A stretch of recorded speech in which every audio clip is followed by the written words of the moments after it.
প্রশংসার দাবিদার। এটা আমি নিয়ে যে নতুন একটা শিক্ষা ব্যবস্থা তারা চালু করে। আসসালামু আলাইকুম, আমার নাম নাজিম সামি পরশ। আমি হালুয়াঘাট পৌর আইডাল পাবলিক স্কুলে 7ম শ্রেণীতে পড়ি। আমার বিদ্যালয়ের শিক্ষকরা অনেক সুন্দরভাবে পাঠদান করেন। ভিতরে 2 মিটার প্রস্থ একটি পথ আছে, পথটির ক্ষেত্রফল নির্ণয় করো। আচ্ছা, ব্যাস মানে কি? আমরা যদি পার্টির ক্ষেত্রফল নির্ণয় করতে চাই তাহলে আগে আমাদের কি বের করতে হবে? ব্যাসার্ধ। কি বের করতে হবে? ব্যাসার্ধ। আমরা ব্যাসের অর্ধেক কি জানি? ব্যাসার্ধ। আমরা জানি কি ব্যাসার্ধ সমান সমান কি জানি? আর। ব্যাসার্ধ সমান সমান কি জানি? আর। এখানে ব্যাস দেওয়া আছে, তাহলে ব্যাসের মান কত? 2 দ্বারা কি করতে হবে? ভাগ করতে হবে।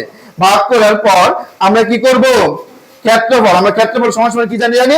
2 পাই 25 ইনটু কত পেতেছি আমরা? 3.14। বুঝতে পারছো? এটাকে যখন ইকুয়াল টু করবো তখন আমরা একটা কি পাবো? গুণফল পাবো। এটা তোমরা কি করতে হবে? বাড়ির কাজ করতে হবে, মনে রাখবে। এবং যখন এর বিপরীতে আমরা যখন ক্ষেত্রফল নির্ণয় করব তখন আমরা আবার কি পাবো? ক্ষেত্রফল যখন নির্ণয় করবো তখন আমরা কি পাবো? পাই আর স্কয়ার। আসসালামু আলাইকুম সুপ্রিয় দর্শক মণ্ডলী, জেএমএস ইন্টারভিউ ইউটিউব চ্যানেলের পক্ষ থেকে আপনাদের সকলকে জানাই আন্তরিক শুভেচ্ছা এবং প্রীতি। সুপ্রিয় দর্শক মণ্ডলী, আজকে আমরা রয়েছি ময়মনসিংহ জেলার হালুয়াঘাট উপজেলার হালুয়াঘাট পৌর আইডিয়াল পাবলিক স্কুলে। আমাদের সাথে রয়েছেন হালুয়াঘাট পৌর আইডিয়াল পাবলিক স্কুলের পরিচালক এবং প্রধান শিক্ষক জনাব মোহাম্মদ রাশিদুজ্জামান। কথা বলবো রাশিদুল স্যারের সাথে এবং জানতে চাইবো এই স্কুল সম্পর্কে অনেক কিছু। আমাদের সঙ্গে থাকুন। আসসালামু আলাইকুম স্যার। ওয়ালাইকুম সালাম। কেমন আছেন? আলহামদুলিল্লাহ, আপনি কেমন আছেন? আলহামদুলিল্লাহ স্যার, আমিও ভালো আছি। নতুন বাংলাদেশকে কেমন ভাবে উপভোগ করছেন? আসলে বাংলাদেশ তো আমরা একবার স্বাধীনতা 1971 সালে, এর আগে আমরা বাঙালি যেভাবে নিপীড়িত ছিলাম, 1971 সালে স্বাধীনতার মাধ্যমে আমরা একটি বাংলাদেশ দেখেছি। এখন পর্যন্ত আমরা বিভিন্ন উন্নত প্রযুক্তির মাধ্যমে আমরা যেভাবে এগিয়ে আসছি, আমরা আশা করব এখন নতুন প্রজন্ম বাংলাদেশকে যেভাবে আঁকড়িয়ে ধরছে, এই নতুন প্রযুক্তির মাধ্যমে আরও এই বাংলাদেশকে বিশ্বের দরবারে উন্নত রাষ্ট্র হিসাবে নিয়ে যাবে, এটা আমি আশা করছি আর কি। বর্তমানে অন্তর্বর্তীকালীন সরকারের যে সমস্ত উপদেষ্টা মণ্ডলী রয়েছে তাদের উপর আপনি কেমন আস্থা রাখতে পারতেছেন? শিক্ষা ক্ষেত্রে তারা কেমন উন্নতি করতে পারবে বলে আপনি মনে করেন? আসলে শিক্ষা ক্ষেত্রটা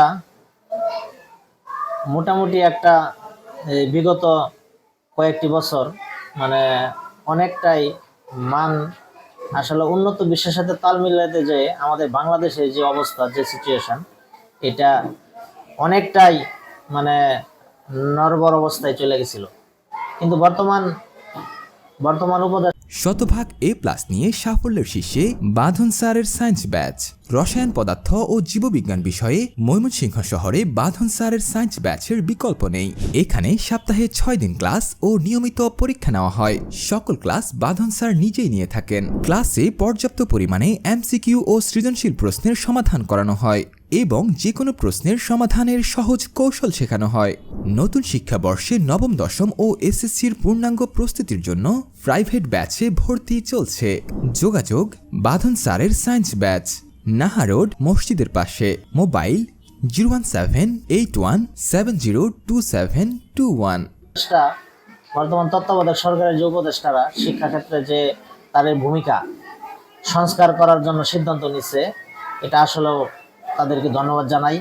এবং আগের যে 2022 পর্যন্ত যে শিক্ষা ব্যবস্থা ছিল, এটা বাদ রেখে আগের পর্যায়ে নিয়ে যে নতুন একটা শিক্ষা ব্যবস্থা তারা চালু করার জন্য মন স্থির করছে। এবং আমাদের পর্যায়ে আগের সিস্টেমগুলো, আগের যে আমরা পড়াশোনা যা বলে করছি, ওই সময় যে পর্যায়ে আমাদের পড়ালেখার মানটা ছিল, মুখস্থ বিদ্যা ছিল, গতানুগতিক অনেকটাই সৃজনশীলের মাধ্যমে যে 2012 যে শিক্ষা ব্যবস্থাটা ওইখানে নিয়ে যেতেছে, এটা আমি ধন্যবাদ জানাই। এবং সামনে যে শিক্ষা ব্যবস্থা 2024 থেকে চালু করতেছে, এটা আসলেও ভালো মনে করি। আপনি একটি স্বনামধন্য স্কুলের প্রধান শিক্ষক হয়ে আপনি কি বর্তমান অন্তর্বর্তীকালীন সরকারের উপদেষ্টাদের প্রতি আস্থা রাখতে পারছেন? এটা আসলে তারা যেভাবে চালিয়ে যাচ্ছে, আমি মনে করি যদি অন্যান্য রাজনৈতিক দলগুলা, বিশেষজ্ঞরা, যারা শিক্ষাবিদ আছে, তারা যদি তাদেরকে সম্পূর্ণভাবে পূর্ণাঙ্গভাবে সাপোর্ট করে, তাদেরকে সহযোগিতা করে, তাহলে আমি মনে করি যে তারা মানে সামনে এগিয়ে যেতে পারবে।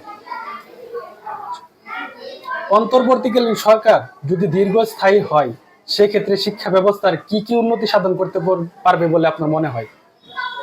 আসলে অন্তর্বর্তীকালীন সরকার মানে একটা ক্ষণস্থায়ী সরকার।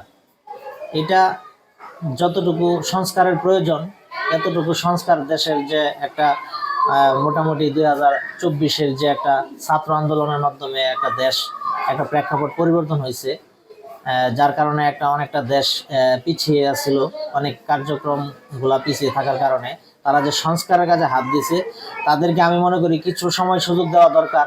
অন্যান্য রাজনৈতিক দলগুলো সুযোগ দেয়, কিছু সময় সুযোগ দিলে তারা দেখা গেছে সংস্কারগুলো করে। আমিও মনে করি যে তারা আগামী 25-এর মধ্যে যদি তারা সংস্কার কাজ শেষ করে 25-এর মাধ্যমে একটা নির্বাচনের মাধ্যমে দেশকে দলীয় সরকারের আন্ডারে দিয়ে দেয়, তাহলে আমি মনে করি যে অন্তর্বর্তী সরকারের জন্য ভালো দিক রয়েছে। বিগত কয়েক বছর একটানা দীর্ঘদিন শিক্ষা কার্যক্রম একটি প্যাটার্নে চলছিল।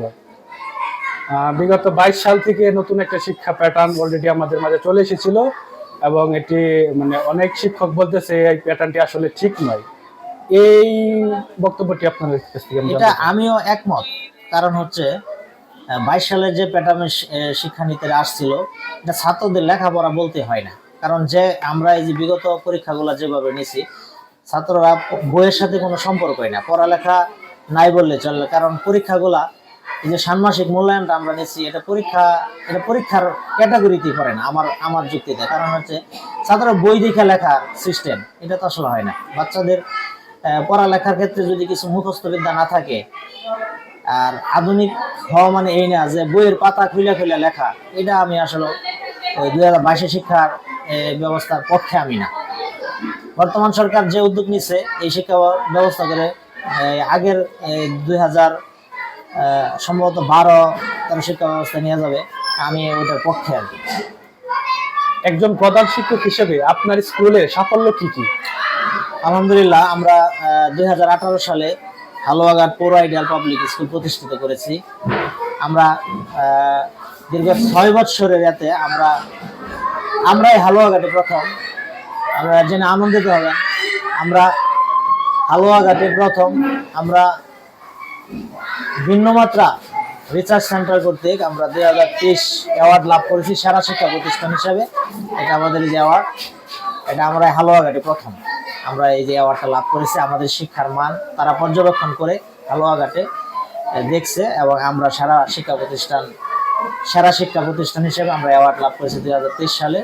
আমি ঢাকা উত্তরা থেকে, তারা ওই একজন সাবেক মন্ত্রী মহোদয়ের হাত থেকে আমরা এই ক্রেস্ট গ্রহণ করতে পেরেছি।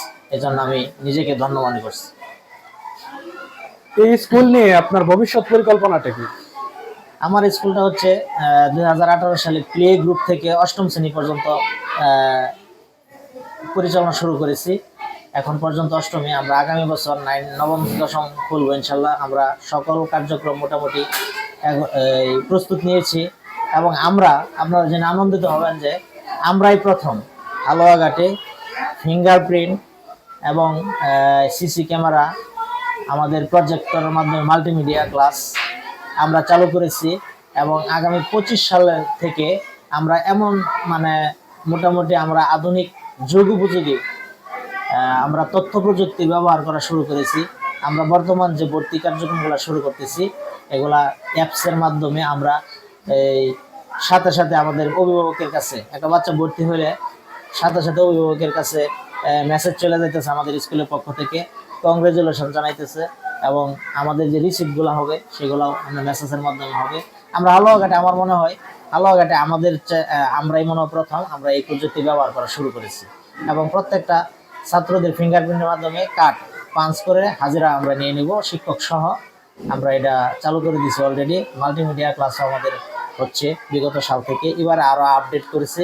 প্রতিটা ক্লাস আমরা সিসি ক্যামেরার আওতায় নিয়ে যাচ্ছি, এবং আমাদের ক্লাসে যেসব অভিভাবকরা আমাদের স্কুলে ভর্তি করাবে তাদের সাথে আমরা এই অ্যাপসের মাধ্যমে আমরা কানেকশন করে দিব। তারা তাদের বাচ্চাগুলাও তাদের বাড়িতে বসে দেখতে পারবে যে আমার বাচ্চা কোথায় আছে, কি করতেছে। আমরা এই সুবিধাটা আমরা 25 সালের মধ্যে আমরা দিতে যাচ্ছি। আমার মনে হয় আমরা হালুয়াঘাটে প্রথম। আপনাদের পাঠদান ব্যবস্থা কিরকম? আমরা আলহামদুলিল্লাহ আমরা পাঠদান আমরা সর্বোচ্চ চেষ্টা করি বাচ্চাদেরকে ক্লাসের পর ক্লাসে শেখানোর জন্য। আমরা আমাদের স্কুলে যেসব বাচ্চারা ছেলেমেয়েরা আমাদের স্কুলে অধ্যয়ন করতেছে, পাঠদান করতেছে, আমরা সর্বোচ্চ চেষ্টা করি ক্লাসের পড়াটা ক্লাসে শেখানোর জন্য। এবং প্রাইভেট মুখী আমাদের প্রতিষ্ঠান না, এই যে প্রাইভেট ছাড়া এখন এরকম না। আমরা যদিও আমাদের এই শিক্ষা প্রতিষ্ঠান করেছি একটা মহৎ উদ্দেশ্য নিয়ে। আমাদের হালুয়াঘাট পৌর আইডিয়ালের একটা লক্ষ্য উদ্দেশ্য আছে যে বিশ্বায়নের চ্যালেঞ্জ মোকাবেলায় আলোকিত মানুষ গড়ার অঙ্গীকার। এটা হলো আমাদের মূল লক্ষ্য উদ্দেশ্য। আর এই উদ্দেশ্যকে সামনে রেখে আমরা হাঁটি হাঁটি পা পা করে এই পর্যন্ত এসেছি। আগামী বছর নবম দশম খুলবো এবং আমাদের 2030 সালে প্ল্যান রয়েছে 2030 সালের মধ্যে আমরা নিম্ন মাধ্যমিক থেকে উচ্চ মাধ্যমিকে নিয়ে যাবো ইনশাল্লাহ। পরিশেষে আপনি ভবিষ্যতে কেমন বাংলাদেশ আশা করতেছেন? আমি আশা করি আমাদের বাংলাদেশ বিগত অনেক আমরা দুর্নীতি দেখেছি, অনেক মানুষের হত্যা খুন রাহাজানি অনেক দেখেছি। আমরা চাই আমাদের নতুন প্রজন্মকে একটি আদর্শ মানুষ হিসাবে যারা করে তোলে, আদর্শ মানুষ গড়ার মাধ্যমে একটি আদর্শ সমাজ ব্যবস্থার মাধ্যমে একটা আদর্শ দেশ হোক, এটা আমি বাংলাদেশকে দেখতে চাই। এটা আমার সর্বশেষ কামনা। আচ্ছা স্যার, ধন্যবাদ আপনাকে। আপনার সঙ্গে কথা বললে আমাদের খুব ভালো লাগলো এবং আমাদের পক্ষ থেকে আপনাদের জন্য অনেক অনেক শুভেচ্ছা এবং শুভকামনা রইলো, যেন আপনারা হালুয়াঘাট পৌর আইডিয়াল পাবলিক স্কুলকে দেশের অনেক উঁচু পর্যায়ে নিয়ে যেতে পারেন। আপনাকেও ধন্যবাদ। আমাদের হালুয়াঘাট পৌর আইডিয়াল পাবলিক স্কুল থেকে আপনারা কষ্ট করে আমাদের স্কুলে আসছেন এবং দেশবাসীকেও ধন্যবাদ জানাই। আপনারা যার যে স্থানে আছেন দেশের জন্য ভালোবাসা আপনার পক্ষ থেকে উজাড় করে দেন। দেশকে ভালোবাসুন, একটি আদর্শ সমাজ যেন এই দেশে সবাই সবার থেকে চেষ্টা করে গড়তে পারি, এই আশাবাদ আমি ব্যক্ত করছি। সকলের জন্য শুভকামনা রইল, সকলকে ধন্যবাদ।